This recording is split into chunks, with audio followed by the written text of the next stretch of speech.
కేంద్ర హోంమంత్రి కొడుకే అబ్స్కాండింగ్ లో ఉన్నాడని చెప్పేసి పోస్టర్ పెడతాం తెలంగాణ వ్యాప్తంగా.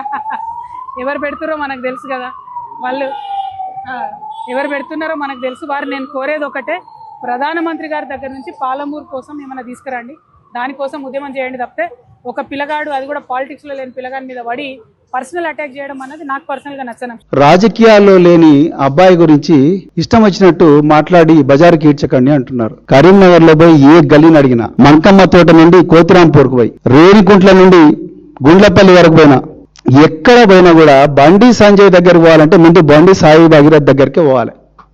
హర్ష, కౌశిక్, వీళ్ళందరికీ ఒక గ్యాంగ్ ఉంటుంది. వీళ్ళందరూ కూడా పెద్ద పెద్ద ర్యాలీలు తీసి ఈ బండి సాయి భగీరథ్ దగ్గరికి పోయిన తర్వాతనే వాళ్ళ డాడీ దగ్గరకు వాళ్ళు అట్లనే చెప్పండి. ఈ పోరాడు నువ్వు మంచోడో చెడ్డోడో పక్క పెడతాం, పిల్లలందరూ ఒకటే, పెంపక లోపం మేడం, పిల్లలందరూ ఒకటే ఈ ప్రపంచంలో. అందుకొరకే గొప్ప జాన్ లాక్ అనే సైంటిస్ట్ ఏమన్నాడు తెలుసా? తబులా రస అన్నాడు. ఎంప్టీ మైండ్ పిల్లల్ని పెంచే విధానంలో ఉంటుంది.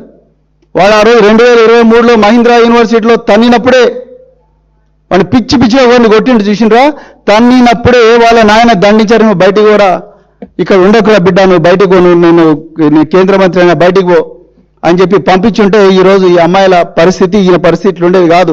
రాజకీయాల్లో లేని పిల్లగాన్ని రాజకీయాల్లోకి లేకపోవడమా? ఎట్లా మాట్లాడుతున్నారు మీరు? ఆ అమ్మాయి బాధ అర్థం చేసుకోవడానికి ప్రయత్నం చేయడం లేదు మీరు. ఆ బీజేపీలో ట్రాల్స్ చూస్తే అసలు మీకు ఎట్లా అనిపిస్తుందండి నాకు అర్థం కాదు. బీఆర్ఎస్ హత్యించామంటారు అంటే మీకు బీజేపీడు, అదేవిధంగా కాంగ్రెస్ వాడు మీకు స్క్రిప్ట్ రాసిస్తున్నారు, మీరు మర మనిషిలాగా మాట్లాడుతున్నారు కవిత గారు.